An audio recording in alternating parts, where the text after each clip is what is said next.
Bonjour à tous et bienvenue dans cette nouvelle vidéo très rapide. Je ne vais pas m'étaler sur les détails. Les détails, vous les trouverez directement dans l'article de mon blog. Ça va concerner une certaine catégorie d'expatriés. Pas tous, mais en tout cas, ce sont des bonnes nouvelles. Ce sont de plus des nouvelles qui sont réelles, qui sont concrètes. Pourquoi? Parce qu'elles ont déjà été publiées dans la Gazette royale il y a plus de 90 jours. Donc, première étape, publication des nouvelles lois mises directement sur la Gazette royale et appliquées 90 jours après, c'est-à-dire qu'elles sont d'application depuis le 7 février, donc c'est tout récent. Alors ces modifications concernent quoi? C'est des modifications au niveau du code civil et commercial. Il y a quelques petits sujets qui ont été modifiés.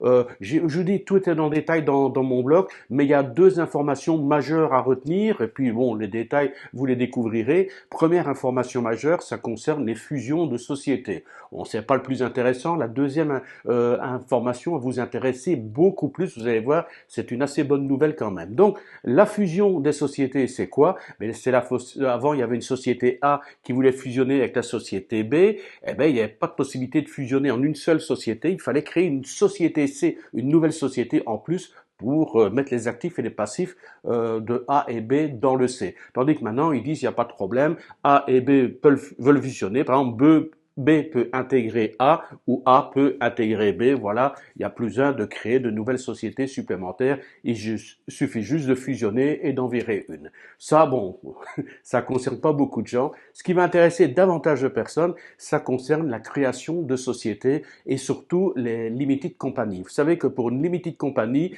la règle avant, c'était obligatoirement d'être à 3. Il fallait 3 personnes. Alors évidemment, on dit, ouais, 3 personnes, ça veut dire que je suis obligé d'avoir 2 Thaïlandais majoritaires. Non, il fallait qu'il y ait au moins un Thaïlandais dans l'affaire et que le Thaïlandais soit majoritaire.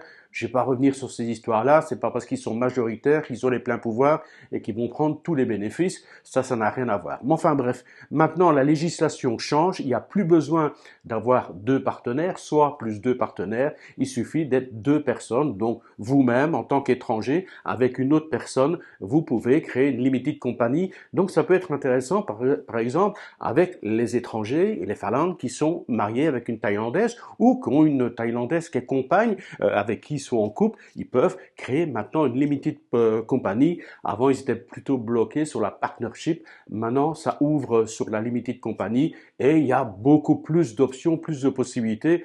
Je vais pas vous détailler ça maintenant.